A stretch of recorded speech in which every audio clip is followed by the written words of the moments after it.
All right. Welcome to the podcast, episode 3. I am Jaylon Banks, along with one of my lifelong friends, Kijana Caldwell, just two former collegiate athletes and former teammates of one another, just talking all things sports. Yep, chopping it up, talking ball. All right. All we can do. So we're a little bit behind, so let's go ahead and get into it. Today is the NFL schedule release. We get to see top to bottom, all 32 teams, the 500 plus games, when and where they'll be played for the 2025 season. Just what are your initial reactions from what you've seen so far? The schedules got released about 40 minutes ago. So what are your initial reactions? First reaction, guess who got the most primetime games? Kansas City with 7 primetime games. So that's you can say it's a shocker, but it's really not. So I mean, they want to see Pat Mahomes played, and it's gonna happen. So you'll see him in primetime. Yeah, I'm not surprised by it. I just think the team who won the Super Bowl the year before should be rewarded by getting the most primetime games. And I'm with you. That the next craziest thing is number 2 on the list is Dallas. Mm-hmm. Dallas has 6 primetime games over Philly. Like you said, the Super Bowl champions the year before has less primetime games than, i.e., the defending Super Bowl champs. Yeah, America's team or whatever it is. Come on. And I get it. It's the Cowboys. You have Patrick Mahomes, who's arguably the most popular player in the league right now, one of the best players in the league. Taylor Swift is dating, one of the best players on their team. That all plays a factor into it. I'm all for it because I love football. So the more eyes we can get, on the game, the better. But just as a former player, I just think it's only right that the defending Super Bowl champs gets the most primetime games. One of my reactions, and I'm sure you just saw it too, Titans not getting a single primetime game. Which is, it's kind of weird because, you got the number 1 pick, you got Cam Ward, it's all hyped up and everything like that. Titans, people are wanting to see the guy play. So it's a bittersweet thing because, they were the worst team in the league last year, getting the number 1 pick. So it's understandable that they don't, but then again, you want to see the guy play. You want to see him on TV. You want to see what he's about and on a national stage. So I could see if it were a defensive player that went number 1, like if Abdul Carter had went number 1, if it was an offensive tackle that had went number 1, but it's a quarterback. Mm-hmm. Quarterbacks drive ratings, and you had a quarterback go number 1 to the Titans. I know they're not a big market, but you do have Nashville, which is a beloved city. It's like a fast and growing city as well. And this could be one of your next young, bright stars. So I think you're doing a disservice to that team, to that player, and ultimately to the league if you wait till next year or wait until you flex a game in order to highlight Cam Ward and the Tennessee Titans, who also have a new stadium on the way. So, yep, which is also going to be interesting because I guarantee there'll be a flex sometime in that schedule, especially if they're playing well or if he's playing well and he matches up with an opponent that is equal to, I guess, level of status, then they'll probably end up getting at least one this year. Yeah, that's one thing about these games that, it's not set in stone. You're always going to have some late season primetime games that get flexed. Either a team underperformed and they're like, yeah, let's get them off here. Or like a huge divisional game like we saw last year where the Vikings and the Lions got flexed into the last game of the season for primetime because it would have decided who won the division. Yep. And it was the same thing with the Bears when they played Washington. They got flexed to, I think, the 4:25 game Eastern. So, they just want to see young quarterbacks play each other, and I think that's going to happen with Cam Ward coming up here during the season. Not having one now, but once he gets a matchup that if they're both playing well at that point in time in the season, they'll make it prime time at that point. What are some of the primetime games that you look forward to seeing? Well, we can start off with the first game of the year. Dallas at Philly. So, it's great always to see the first game of the year. It gets the juices flowing for it's really football season. So that's going to be a good one with them. Of course, getting George Pickens now and, reigning Super Bowl champs with Saquon Barkley. Watching him on TV is always a great sight. So I think it's going to be a good show to put on, especially since Dak's going to be back and healthy. It'll be a good game to watch to start off at least. Yeah, you've got, one of the best rivalries in the league. You've got the defending Super Bowl champs. It'll be a good test for both teams because you've got Philadelphia, who is somewhat in a transition period. You're moving off some of your vets to give, these young players, more of that role, ownership of the team, Josh Sweat is gone, so now Nolan Smith, Jalix Hunt, they move into bigger roles. Milton Williams is gone, so that's more snaps for Jalen Carter and Jordan Davis. Darius Slay is gone. James Bradbury is gone. Isaiah Rogers is gone too, so now Quinyon Cooper and Mm-hmm. those other young DBs, Sidney Brown, so on and so forth, even the guys they drafted this Kyler, year.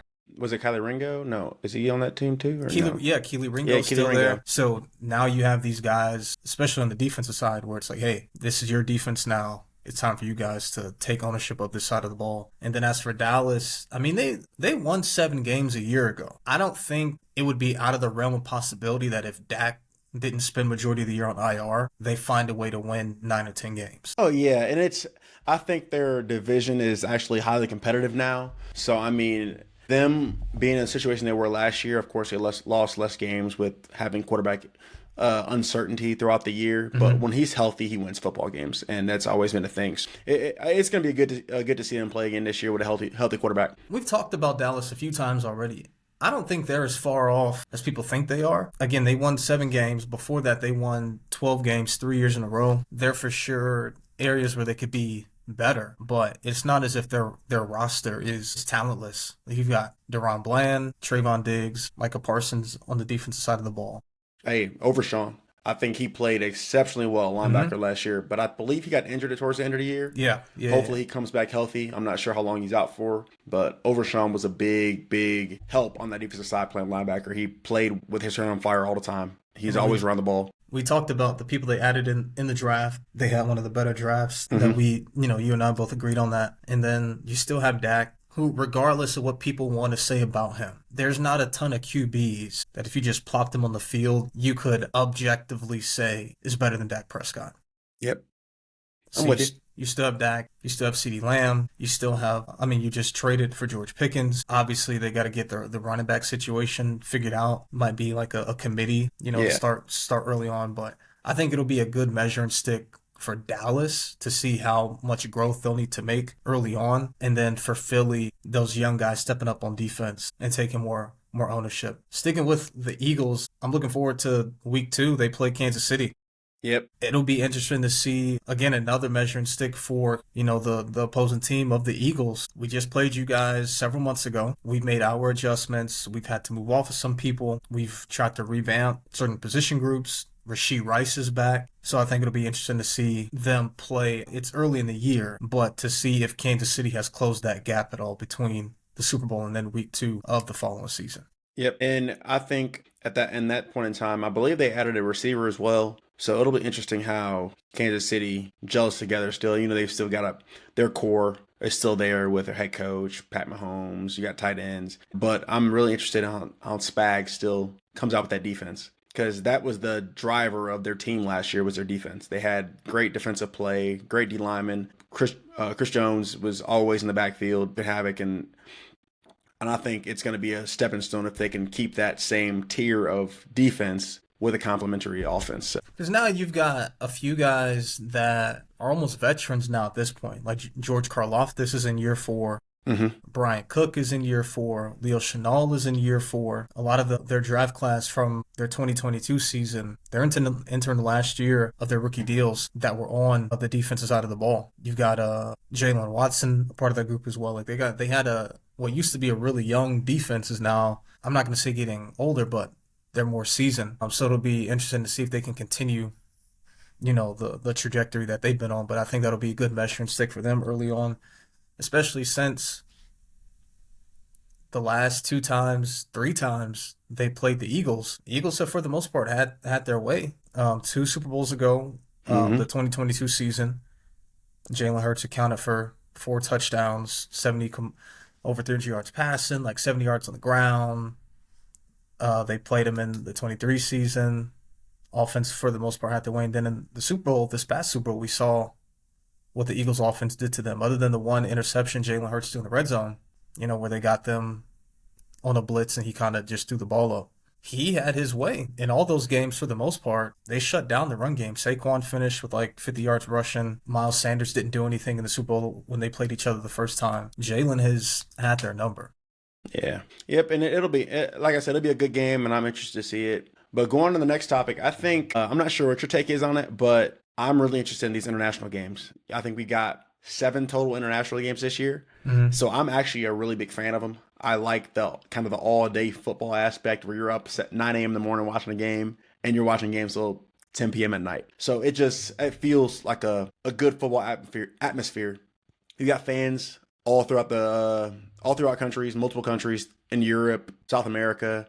Yeah, and it's just a really good aspect of the game. And I think eventually they'll probably end up getting a team overseas, which will be an interesting sight. But I'm really interested to see that. And then I guess in terms of your team, those Hmm. Vikings, back Yeah. to back games overseas. So it'll be interesting how that plays out if they're going to stay the 2 weeks straight, like how it'll all shake out. If that messes them up, if it, I guess, makes them have an advantage over the other teams that are traveling those 2 weeks, it'd just be an interesting sight to see. Yeah, I'm a huge fan of the international games too. I think it's no different than, when you have World Cup games come to the US. It's a spectacle, a sporting event. I think it's an amazing way to grow the game. I know that players aren't necessarily the biggest fans of them, but when you play a sport, you inherit, a certain responsibility to the game, and you have to be a good steward of the game. I'm not being dismissive or ignorant to the issues that come along with having to fly across the ocean and things of that nature. I'm sure it's tough. But again, I want to continue to see the game grow. That's why I don't mind Kansas City having as many primetime games. If we can get more eyes on the sport and continue to grow it, like,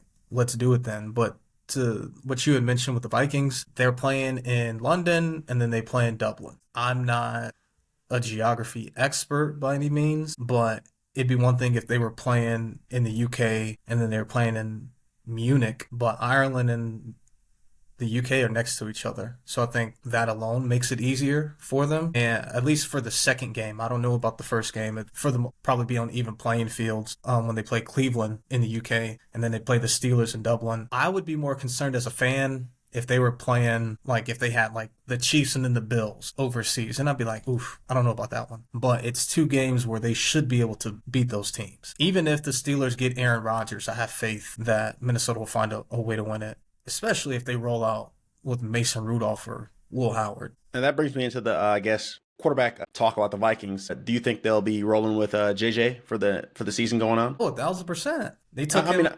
yeah, took him a top in the draft, traded up for him. So Yeah. like this is your guy. So you're rolling with him. So this is the one thing about JJ in particular that I wish people would just understand more so about the team. They don't need JJ to be all world. We don't even need him to play up to the level of his draft status. We just simply need him.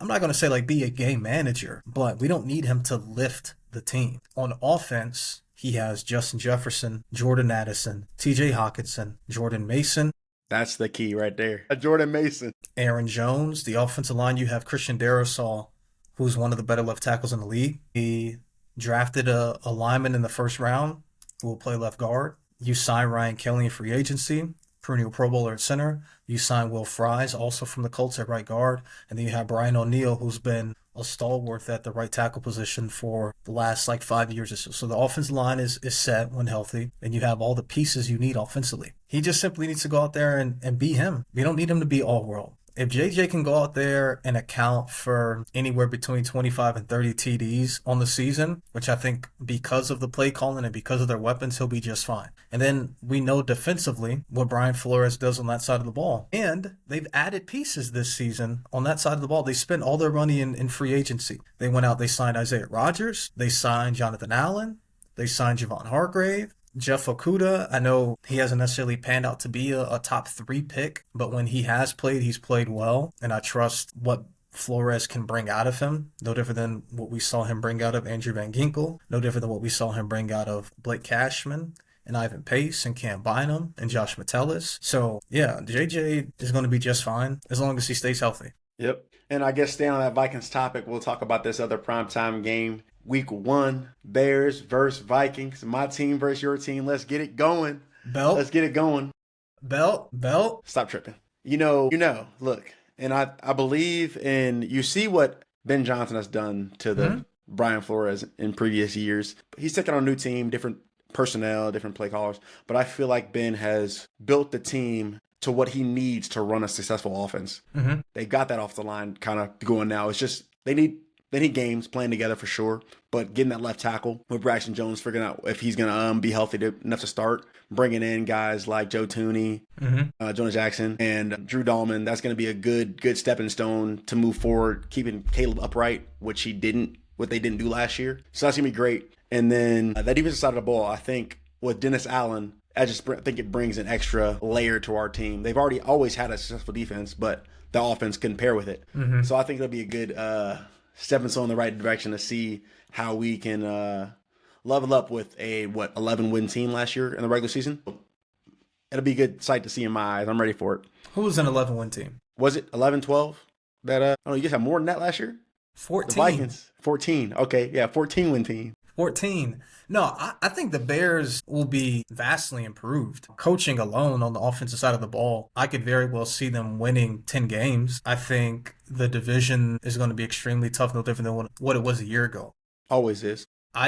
For week 1, even though it'll be JJ's first regular season start, JJ's not learning a new offense. He's already been in the building, and the Vikings, their staff is already established together.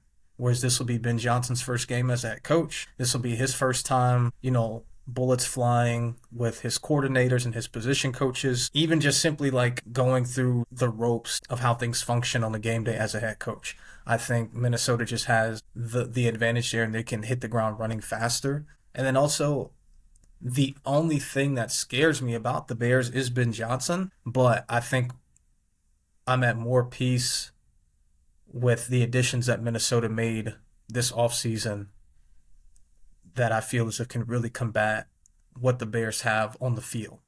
I know that they added the pieces on the offensive line. I'm less high on Jonah Jackson than most people are, but having Jonathan Allen, having Javon Hargrave in that middle to really solidify things, along with Harrison Phillips, who's been a good player for some time, I think it'll be a really good game. But as it stands today, barring any major injuries, I think Minnesota takes it week 1. We'll see though. But I'm happy for us because our teams kind of get overlooked. The Bears haven't been as successful as of late. The Minnesota always gets looked over for primetime games. So the fact that they got Monday Night Football week 1 lets me know that the league sees the potential for our two teams. So Yep. It'll be good. And I kind of want to go now into those highlighted games for Thanksgiving weekend and Christmas. Those games will be interesting. I mean, we don't have to detail and go into depth in all three, but just kind of reel them off for you.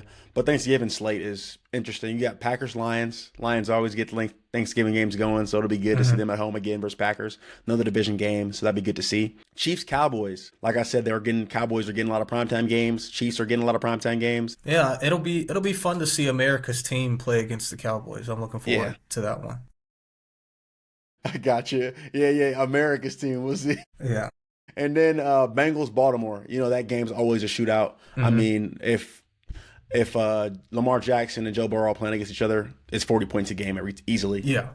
Hopefully defense gets a little bit better for them, but I mean, it's going to be a great game no matter what on Thanksgiving. So that's good to see. That's the night game. And then going into Christmas, you've got Dallas versus Washington. It's people want to see Jaden Daniels play. It's inevitable that they want to see him on TV. He had a great year last year. Him versus another America's team with a primetime game. Good to see. Vikings, Lions for Christmas Day. That'll be another one. I think the NFC North as a conference is always pushing to get better, and they'll always be competitive. So it'll be another game. But then the last one, Broncos and Chiefs. I think that'll be the best game that day on Christmas. That's the one I'm looking forward to. I'm really looking forward to the Broncos. Before the pod, I've always been high on Bo Nix.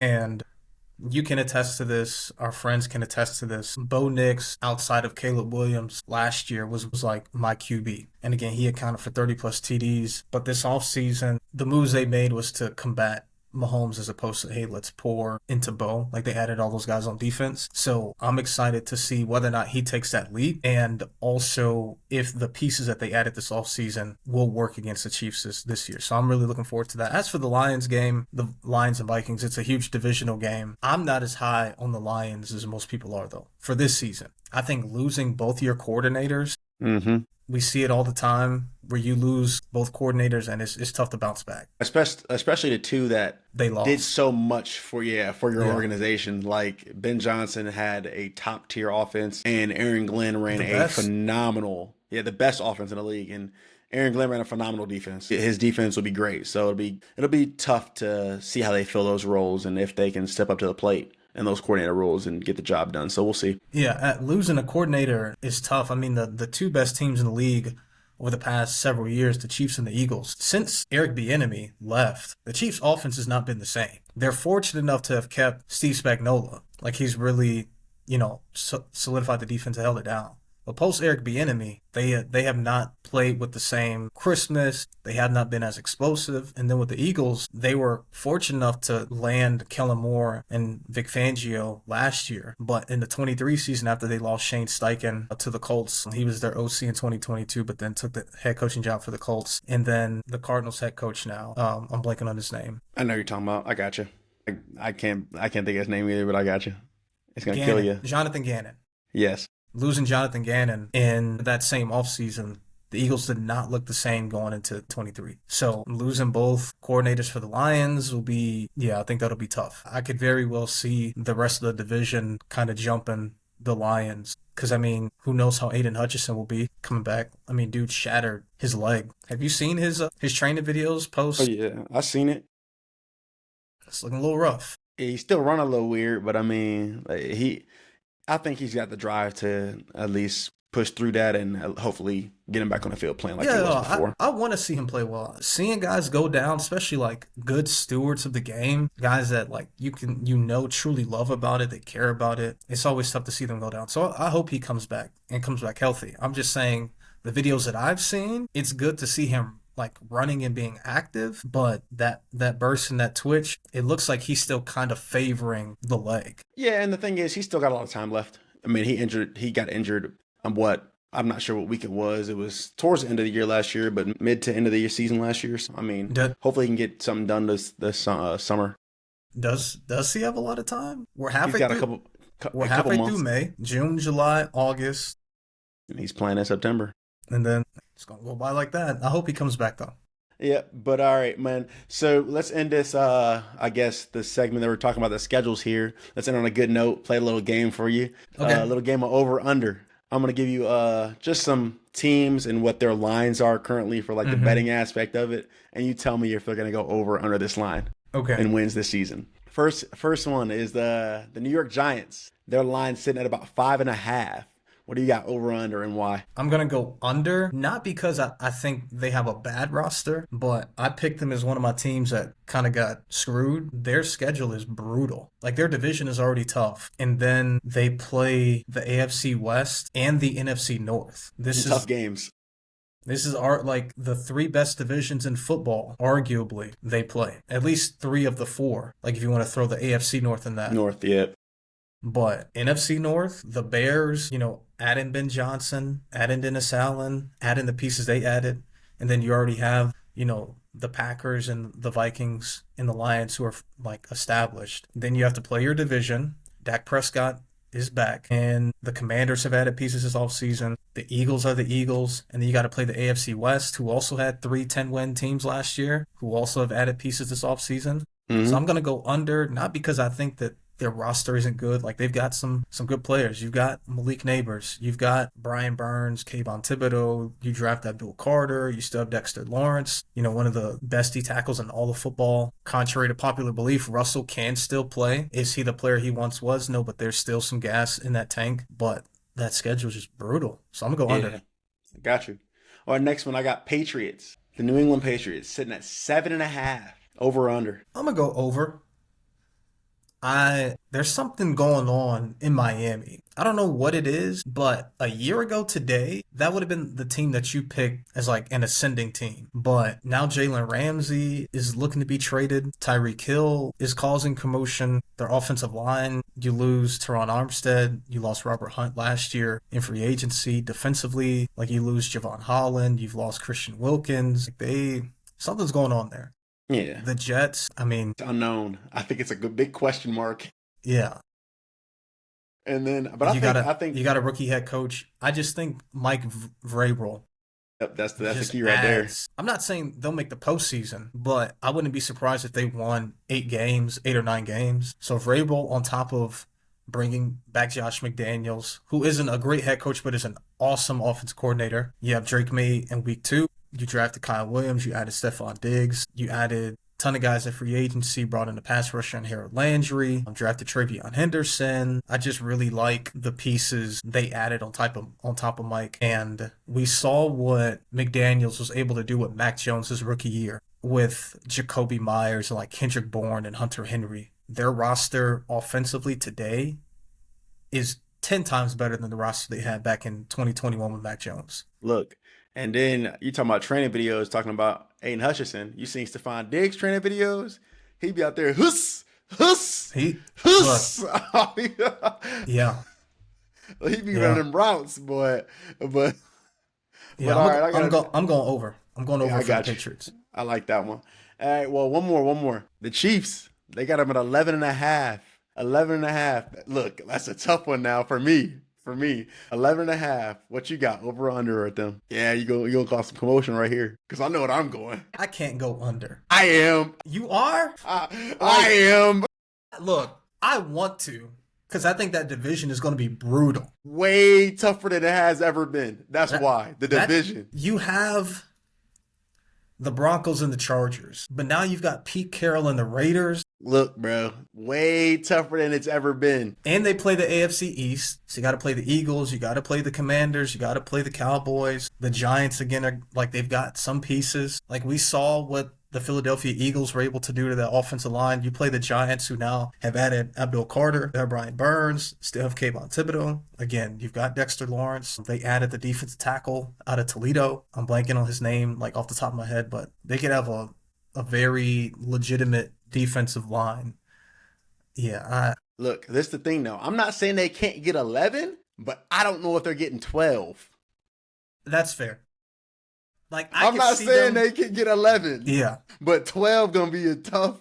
Hey, that's a tough ass 12. like they would need some injuries and some Yeah, breaks in the some division. black magic. Yeah, some black magic in the division again Drake, for them to win 12 games. Drake Green, like I said, Drake Greenlaw already got hurt. Look, but hey, but all right, but I think that's it for the schedules, man. I think we touched on a lot of the key topics I wanted to touch on.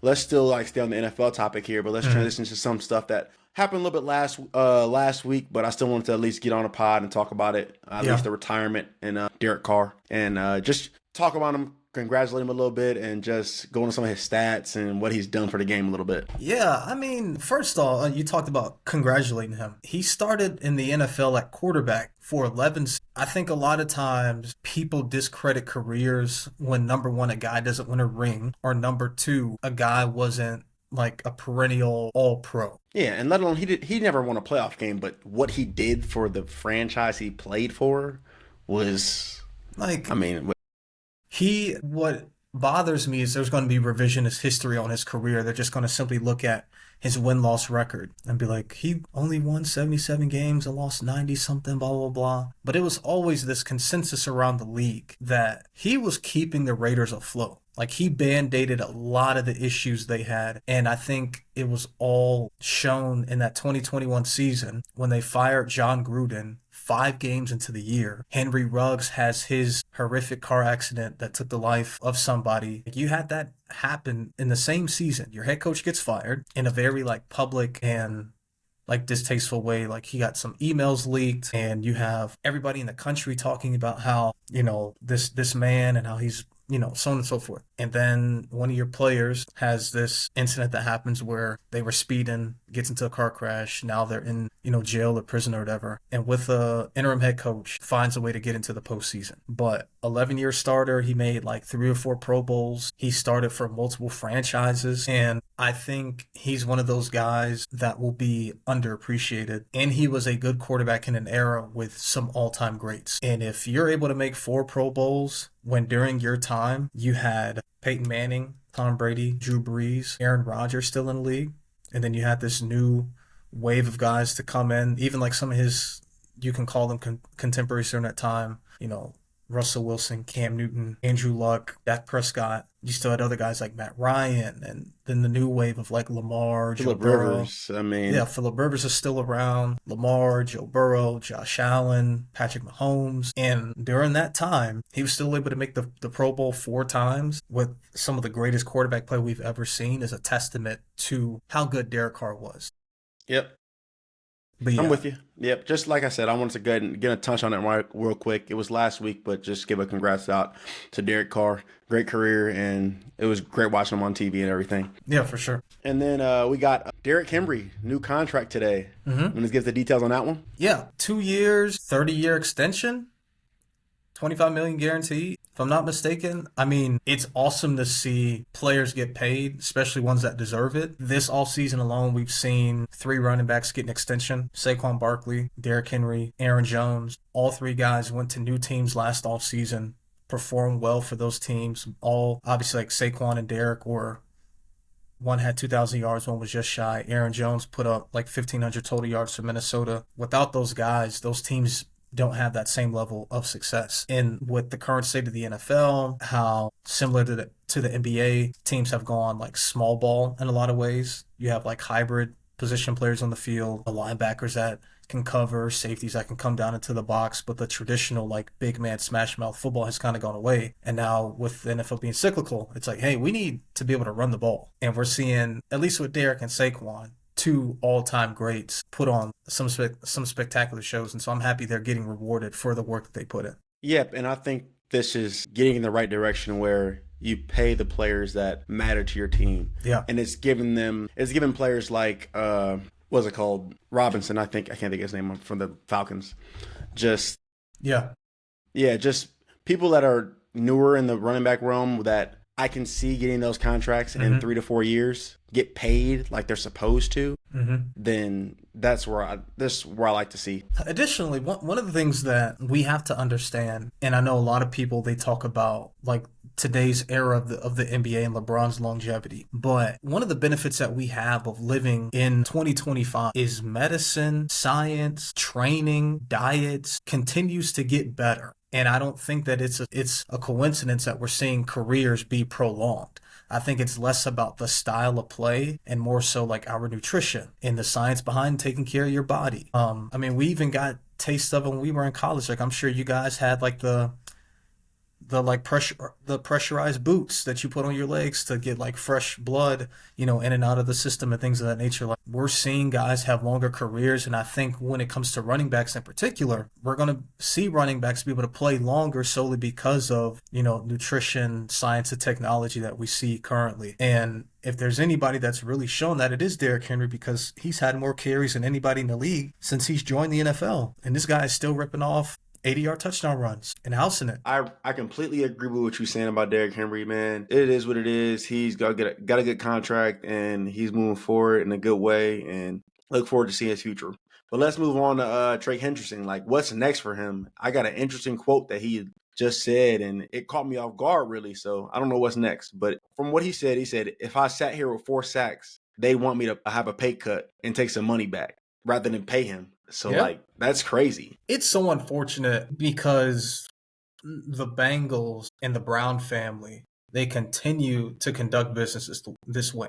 Mm-hmm. How many times have we seen issues between ownership and one of their prime players? When we were younger, it was their fallout with Carson Palmer. And prior to Joe Burrow being drafted by them in 2020, there was whispers about him, pulling a John Elway, pulling an Eli Manning, saying, I won't go play for the Bengals, because they have this history of running this team poorly. And now we're seeing it play all over again. We saw the issues with T. Higgins and Jamar Chase, and it took Joe Burrow putting pressure on the organization saying, hey, retain these players. Over the past few years, we've seen them lose Jesse Bates. We've seen them lose Chidobe Awuzie. We've seen them lose Tyler Boyd, Mm-hmm. like a lot of players that contributed to their success. And now, and before I move on from the Joe Burrow piece of it, they knew that they had this history of conducting business poorly and not taking care of their players, or being cheap and skipping out on certain resources. They wrote a letter to Joe Burrow prior to them drafting him saying, we will be committed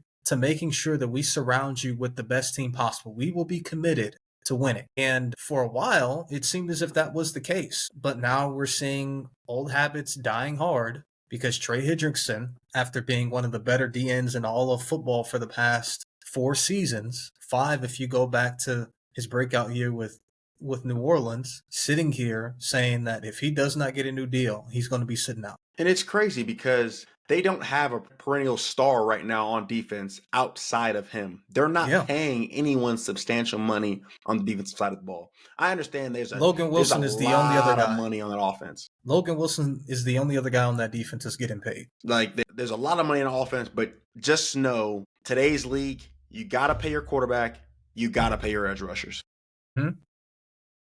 You have to win games. You have to do that, and they're just showing that they're not committed to doing that right now. Quarterback, left tackle, pass rusher. Yep. Those are the positions, without a doubt, you pay. Those are the most important positions. Then after that would be a corner or a receiver, like your perimeter guys. But left tackle, quarterback, pass rusher are the positions you take care of no matter what.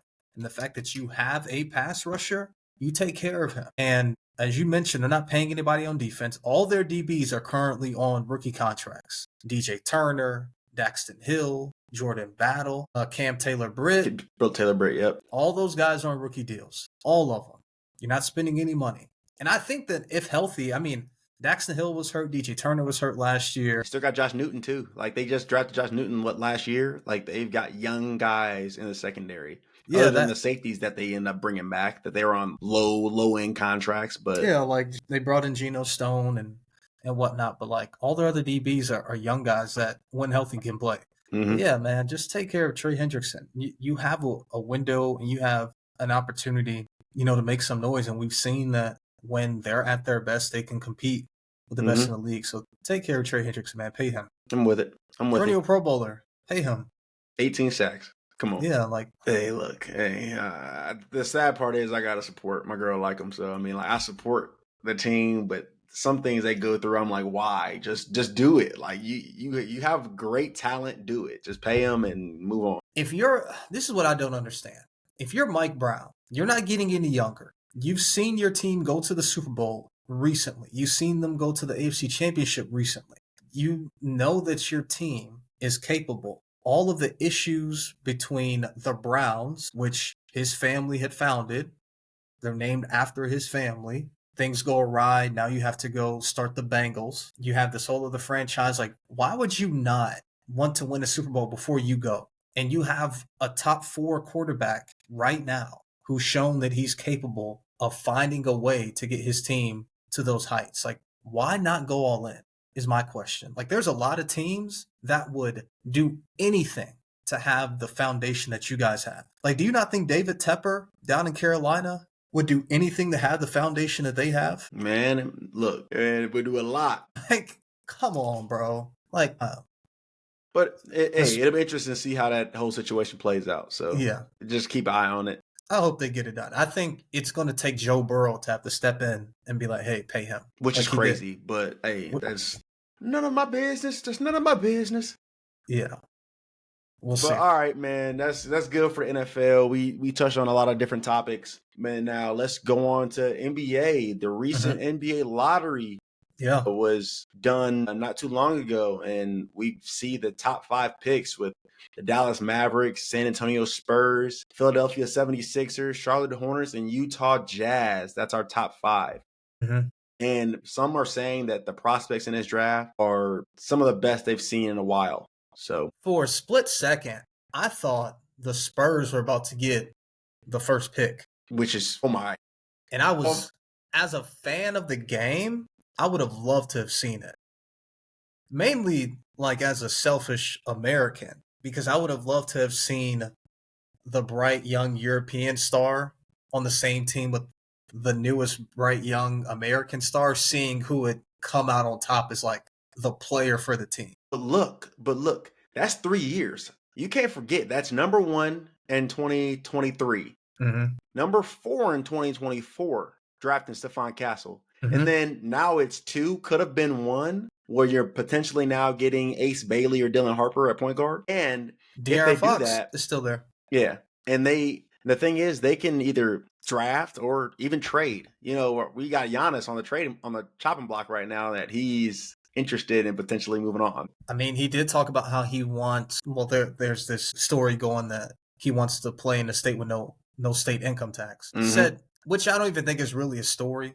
is that not everybody in America? I mean, anybody. Yeah, that's what I'm saying. Like, Like I don't think everybody.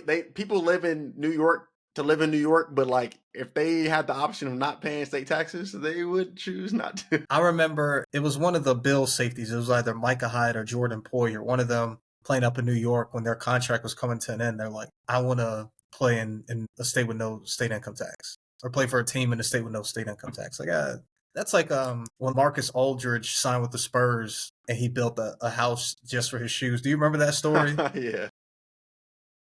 Yeah. No, I don't know though. If I were them, I would just draft because if you have De'Aaron Fox, Stephon Castle, Wemby, and then Dylan or Ace, you essentially have like a super. You have what the Rockets have, but even more upside. Where you draft it, you draft it, you draft it, you add a veteran piece, and then you get the right coach to come in and cultivate that talent. Except you have Victor Wembanyama, you have Stephon Castle, you have De'Aaron Fox. Like 2 rookies of the years in a row on the same. Yeah. Potentially a third rookie of the year in a row. De'Aaron Fox, an all-star. Potentially Chris Paul to, just gel it all together. But, I mean, we haven't even really talked about the number one pick, the presumed number one pick, Cooper Flag going to Dallas. It pains me that Kyrie is hurt. Yeah. Like, Kyrie's out for at least all of next year. But if Kyrie's healthy, AD plays 55 games. I'm going to say healthy. I'm going to continue if AD's healthy. Cooper Flag, and then Clay, can give you some scoring and some spurts. Mm-hmm. I would have really enjoyed. I'm going to enjoy Dallas next year because I think Cooper Flag is going to be really good. But Dallas having the biggest jump in lottery history. Oh, second to D Rose when the Bulls drafted D Rose. They had about the same, I think it was 1.7% chance of getting one at that point in time, and they drafted D Rose. And I think Dallas had 1.8, but still, that is crazy. Are you a believer in the lottery conspiracy? I wouldn't say I'm a believer because it's quite hard. I think the lottery to sway the lottery in a certain way to get a pick, but I'm not a fan of the lottery. Yeah. Like in my right mind, there's no way that a team that was bridge playoffs should have the number one pick in the NFL draft. Yeah, I do think they rig it certain circumstances. LeBron touched on this. Like him going to Cleveland, the Bulls getting Derrick Rose, Patrick Ewing to the Knicks. But like Anthony Davis going to the Lakers and then the Pelicans getting the number one pick. I really think that just so happened. Like, how does that benefit the NBA? Zion going to the Pelicans. It doesn't. Or Cooper Flag going to Dallas after Dallas trades Luka. Like, it'd be different if he was from there. Yeah. Or Zion was from New Orleans. Then it'd be like, okay, NBA, we got to stop with the hometown kid going back home to his team. You know about that Nico Harrison meme? He knew something was up, bruh. But no, I think this draft is going to be huge. Oh yeah. With Cooper Flag 6'9" forward, Dylan Harper 6'6" guard, Ace Bailey 6'10" stretch, and then Edgecombe with athleticism. Man, they got some talent. Does Coop play the 3 or the 4 for Dallas? He's gonna have to play the 3, but the thing is, he's gonna handle the ball a little bit less than he did in college. He's gonna have to be able to play off ball with in Dallas. I know, especially when Kyrie gets back, he's gonna have to learn to play a little bit off ball, shoot a little bit more, and just be an asset to Kyrie. Because I don't know, as of right now, he's not gonna be the guy, but he'll eventually be the guy. I'd give him probably about a year and a half before he's the guy. My homie Andrew, who I work with, he's one of our sports anchors. He thinks they're going to put him at the 4 and keep AD at the 5. He's already said that he does not want to play the 5. How long has he said that? He's been saying that for 5 years now. He does not want to play the 5. He's been saying that for 5 years. He wants Gafford or Lively at the 5. Like that's his goal. One of them two dudes play the 5. He's better at the 4. Play 3, play 2, and healthy Kyrie at 1. Who plays point guard for them for the time being before Kyrie comes back? Flag. But I mean, honestly, I don't know. Not that I'm a basketball expert, but if he's going to be bringing the ball up in the NBA, He's gonna have to. His handles are gonna have to get He gonna tighter. have to, yeah, he gonna have to hit the gym hard, which I think he is. He I seems like the think, type. yeah, to hit the gym real hard because there's an expectation. There's an expectation out of him when he Yeah, gets to the league. You're the perennial number one. There is no doubt in anyone's mind that you're the number one pick. yeah. We draft you to make this team better, and you should be the player in the NBA for the next 10 years. It's just a lot of cop as far as being the player. I'm just saying. Cooper Flagg's name has been Cooper Flagg. Like, it's like, you have to be good. You're going to be good. So be good. He's got the opportunity to at least be the best American player. Yeah. But he's still got some competition. I mean, it's tough to beat 7'2" with a 7'2" wingspan, knocking down threes, blocking shots. Like, yeah, it's kind of like, yeah, it's a lot of young talent in the league. I'm excited though. Yeah, I'm happy he's going to go to a situation where we'll be able to see his talents in a competitive situation. Like, I would not have wanted him to go to like the Wizards or Utah. But that's the thing. How they end up doing? Hold on, look, Dirk, Luka, Coop. They got something going in Dallas. I saw this tweet. Not that I want to get political, but somebody said tariffs so high Dallas had to go domestic this time. Hey, the internet is too funny. They said tariffs so high they had to go domestic. I was crying. They did though. They found a way. They said they couldn't go European this time. But look, let's touch on it quick. I know. Hold on. I'm sorry. You good? I got time.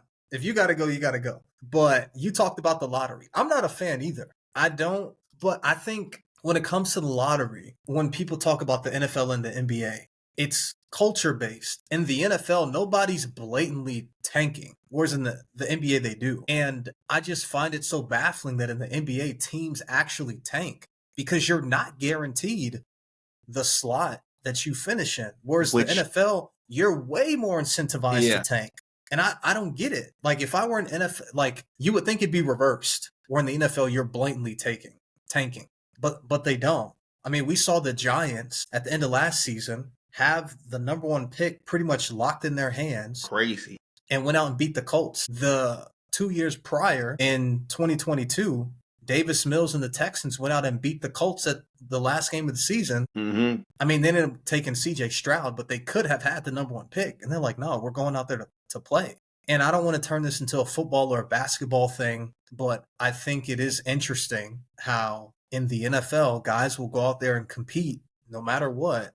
Whereas in the NBA, maybe it's because the season is much longer. That's what I think it is. The games mean so much more in the NFL. Individual games mean that much more in the NFL than they do in the NBA. So I think the NBA is trying to find a way to make games mean more, which I think adding the addition to the in-season tournament, stuff like that, just makes it a little bit more incentivized or better to play regular season games. Where in NFL, you have to play regular season games. It's going to matter. Every single snap, every single game matters. So I think that's kind of the gap in where we're getting between the NBA and NFL in that aspect of the draft. But I'm happy the league that I love the most, they're not out here blatantly tanking. Like, every once in a while you see it. Like, I remember the end of the 2014 season, the Tampa Bay Bucks second half benched all their starters against the Saints as the season closed out so that they can get the number one pick to take Jameis. But again, it's a lot more rare in the NFL to see a team go through the ringer intentionally. Yeah. Also think there's a longer leash for coaches in the NBA to tank.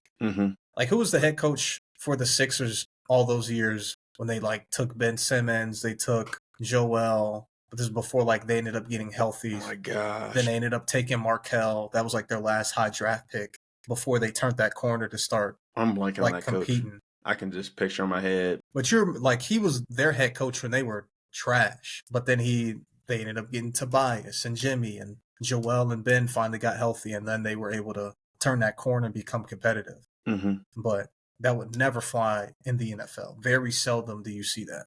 Yeah. A coach, like Super Bowl coaches get fired in the NFL after like a season, which is like, yeah, it's wild. You get fired. You on a very short leash in NFL. That's the difference. Very short. But sticking with basketball, they're still in the middle of their playoffs. Mm-hmm. It's odd that they have their draft lottery as the season's still going, but neither here nor there. You've got The Pacers, who clinched, they're heading to the Eastern Conference Finals, second year in a row. Yep.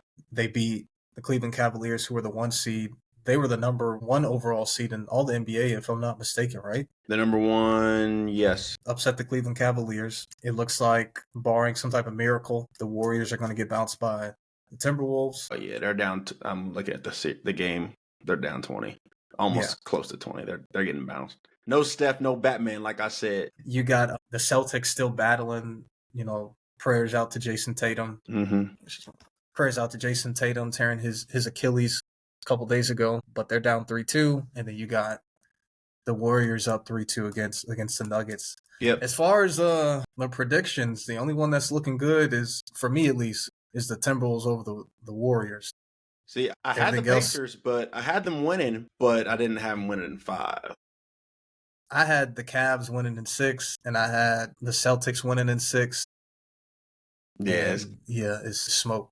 Yeah. The Nuggets are still alive, but we'll see. Definitely we'll see. It won't be 6. But how surprised are you about the Knicks currently winning the series? It's not over yet, but to get out 3-1. Yeah, I think I wasn't. I don't want to say I'm surprised, because I think at some point there's I'm trying to figure out how to put it. They've just done it so much. The Celtics have been there before. There's some type of, like, I guess, bridge or something that you hit where it's like, okay, we've done it. Someone's got to do it. Somebody has got to knock them off that hill. Mm-hmm. Like, they've been so good for so long that the Knicks have a different type of they're playing for something else. Like, they have an extra incentive in playing. They're really wanting to beat the Celtics, so they want to get the championship. Like, they're playing extra hard right now. And I feel like the Celtics are not necessarily not playing hard, but they're not in that extra gear that the Knicks are. Which is unfortunate, because they've got 1 ring. Like, I know they've been competitive for a really long time,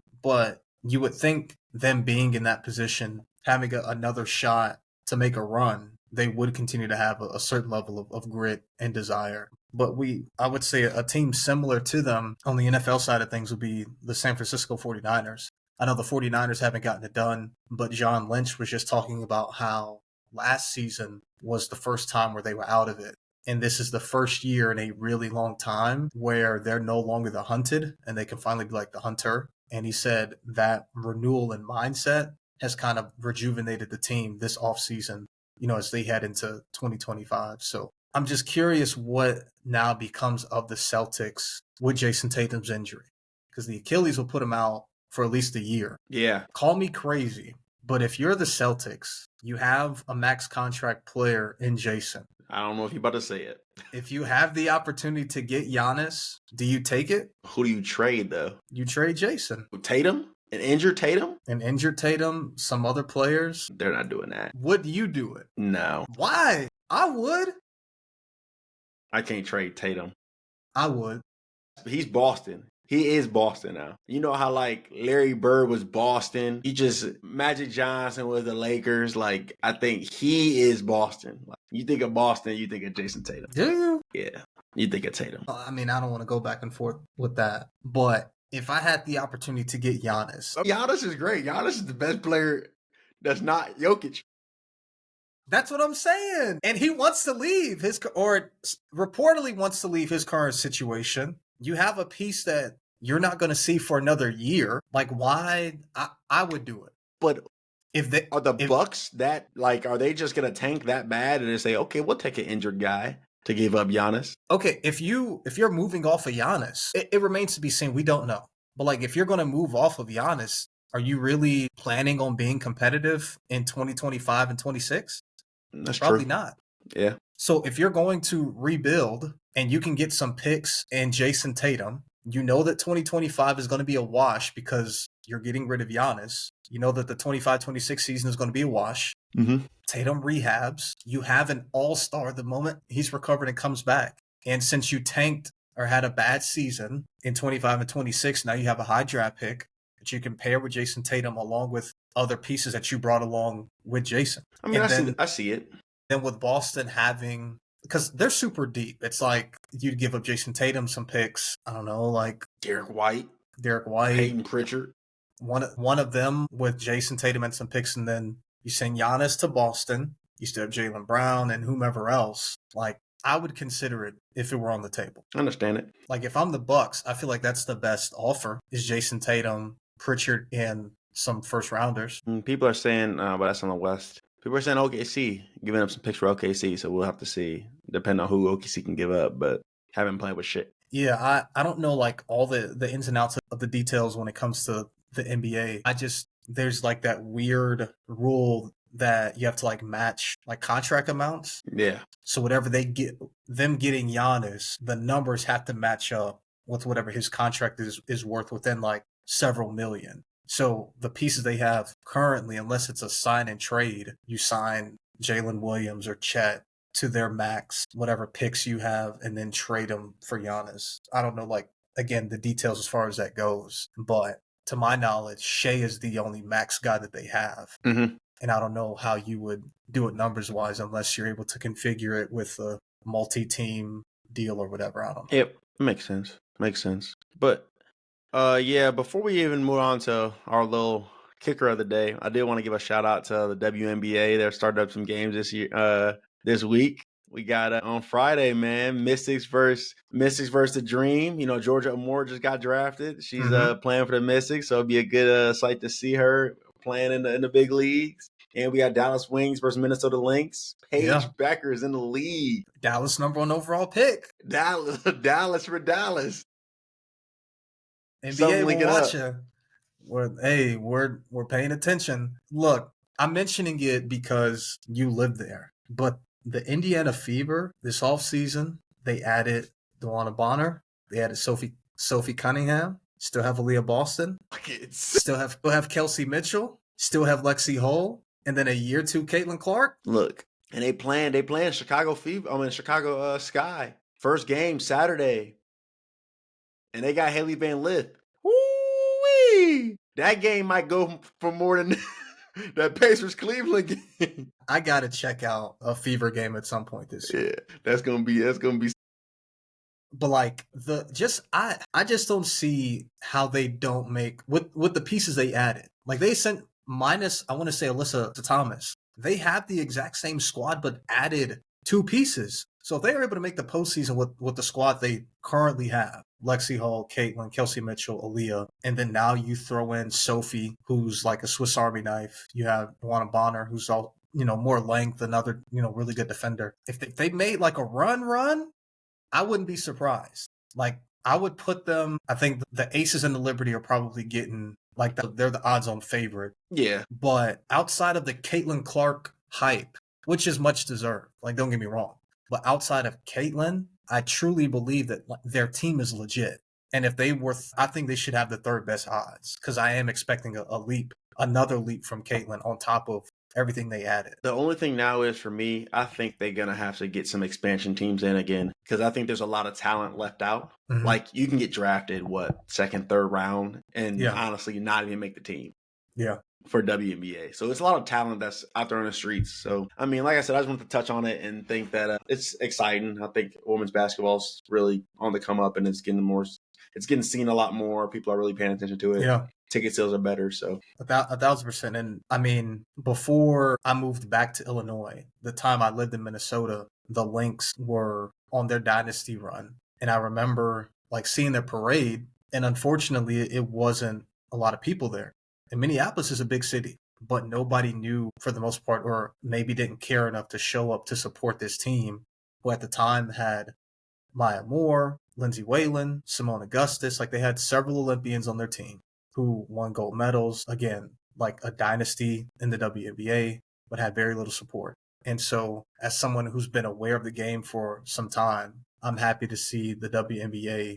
Like you've got players who have their own shoes now. Mm-hmm. And some of the best. I asked people about hoop shoes, and they giving me the Sabrinas. I'm like, yeah, they have their own shoes now, which is crazy. When we were growing up, that wasn't really a thing. You had I remember Candace Parker had her own shoe, but it was only within. You remember how it'd be like the Russell Westbrook hyper zooms. Mm-hmm. Like before he had his own shoe, it was like these are the player versions of this established shoe. Yeah, like that. That's the one he gonna wear, but it's not.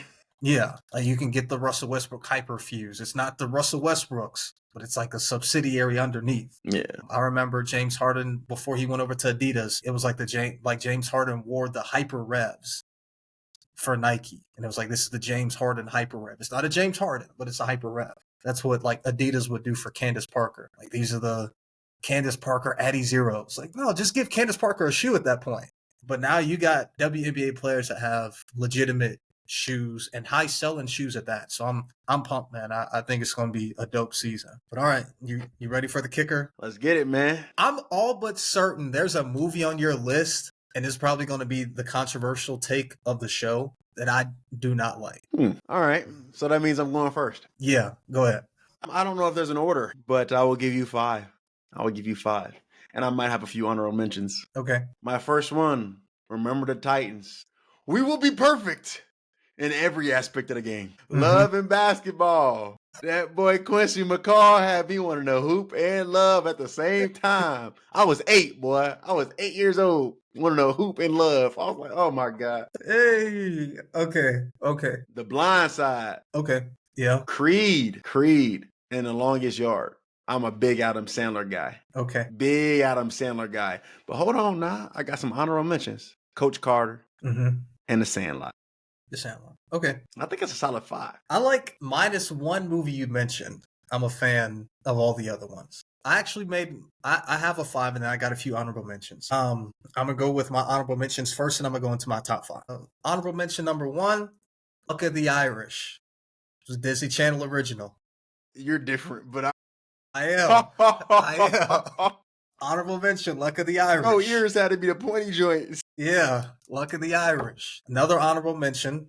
This was like in your top 5. Creed is an honorable mention for me. That's good. Another honorable mention for me, Air Bud. That's a good movie. Yeah, Air Bud is. I wasn't even thinking of that aspect, but that's a good movie. Air Bud. Don't sleep. All right, now I'm going to get into my top 5. At number 5, sticking with the theme of Disney, High School Musical. Is it really a sports movie though? It is, but he's a hooper. He is a hooper, but they was just singing. My head's in the game, but my heart's in the song. Yes. Like, yes. Come on. Yes. He wins the state championship multiple times throughout the series. Bro, head wasn't in the game, bro. He goes on to hoop at Cal Berkeley. That's like one of the core tenets of the story. Like, it's a sports movie. It is about an athlete who feels torn because he's also a great performer in the. I mean, that's one of the best movies. Like, bro, Girls was on that movie. Like, I understand it. At number 5, High School Musical. At number 4, Rocky. Yeah. For sure, it's a great movie for sure. I mean, I personally didn't watch it like a bunch, so I just couldn't name a bunch of scenes off of it. Yeah, it was. I'm all but certain it won the Oscar for Best Picture. It won an Oscar. It might have been like original screenplay or adapted screenplay, maybe Best Picture, but it won an Oscar, and it spawned a franchise. Creed is just a continuation of Rocky League. We got almost like 10 movies based off of this one. Sylvester Stallone has a Rocky statue, and this is a fictional character. Which is crazy. But what the story represents is like the ultimate athlete story, the ultimate like American story.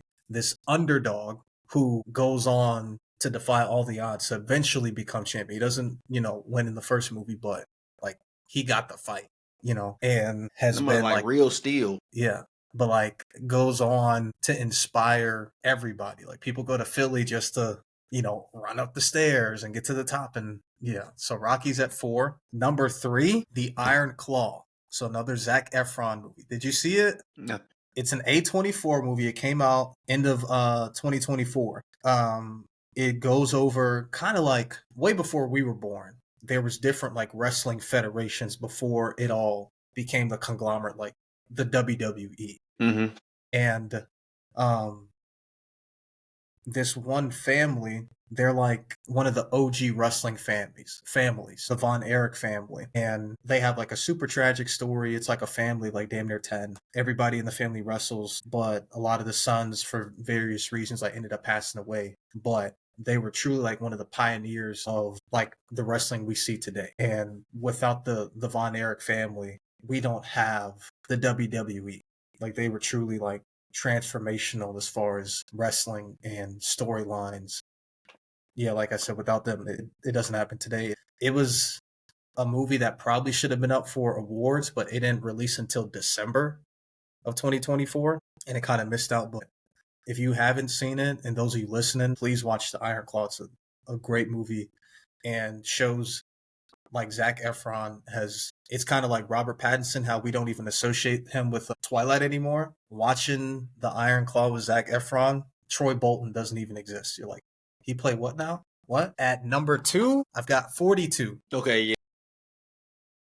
All right, R.I.P. Chadwick Boseman, man. 42, obviously the biopic about Jackie Robinson and him breaking the color barrier, with the MLB. And, I love the movie because I have an affinity for Chadwick Boseman. You can tell he was extremely intentional with the roles that he played, wanting to portray historic African American figures, playing Jackie Robinson, played James Brown. He played Thurgood Marshall. Obviously, like the casual movie fan knows him as playing T'Challa in the Black Panther, but him playing Jackie Robinson in 42 in 2013 alongside Harrison Ford was like truly his breakout role.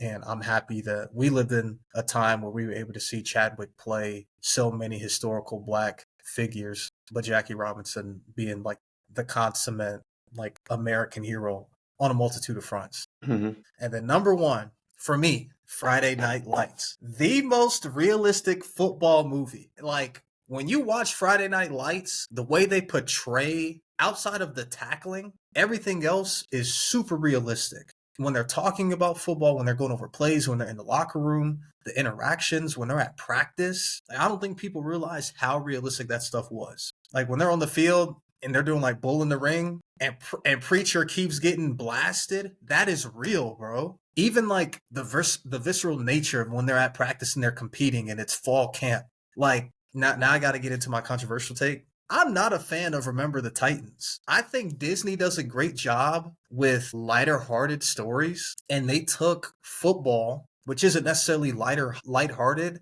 and made it like gimmicky in a lot of ways. Like, I think tones clash in Remember the Titans. I mean, you could say the same thing about All American, but that show was so great, but it was so Great? bad. It was good. It was a good show. No, it was not, bro. No, you just don't like the football. The football was bad. It was terrible. Which is why I don't like Remember the Titans. I think it's super corny. Like, for me, I like, outside of like Rocky and High School Musical, obviously are not like realistic in the portrayal of the sport, but 42, Iron Claw, Friday Night Lights, I think are ultra realistic for the portrayal of the sport. Like, I think Friday Night Lights, again, is like the most realistic football movie there is. And it doesn't really come off as cheesy or gimmicky. Whoa, I just missed a movie, and it's my favorite movie of all time. And I didn't even think of it. What? Like Mike. My God. Hey. Yeah. Bro, tying up them shoes, the little dunk floating through the air. That's probably my favorite movie of all time. I'm not even gonna lie to you. Like Mike? Like Mike, bro. I could watch that movie every day. I mean, that's my movie, bro. It's definitely like up there in terms of movies I loved as a kid. I don't know if it's. I mean, it's not like, that's why I didn't think of it, because it's not like, oh my God, that was such a great movie. Like, I mean, like on ratings and all stuff like that. But like me growing up, I wanted to be like Mike. So like that's like I could watch that now and be like, yeah, I'm like, yeah, I'm trying to be Calvin Cambridge. A Friday Night Lights, by far and away my favorite sports movie. Again, football fanatic, and I just think it's so realistic. That's understandable.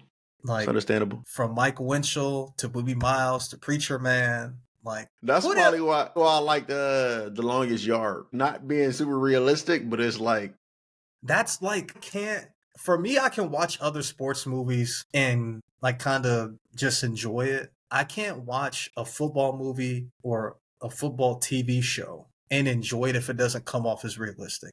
Like I said, Friday Night Lights, the movie, the tackling it, like everything's a hit stick, like, okay, whatever. But everything else about the movie feels like football and truly encapsulates what it's like to be a senior. It's your last football season. You're trying to go out on top with your boys. Something unexpected happens. You got to overcome. Like, yeah. So what about The Blind Side?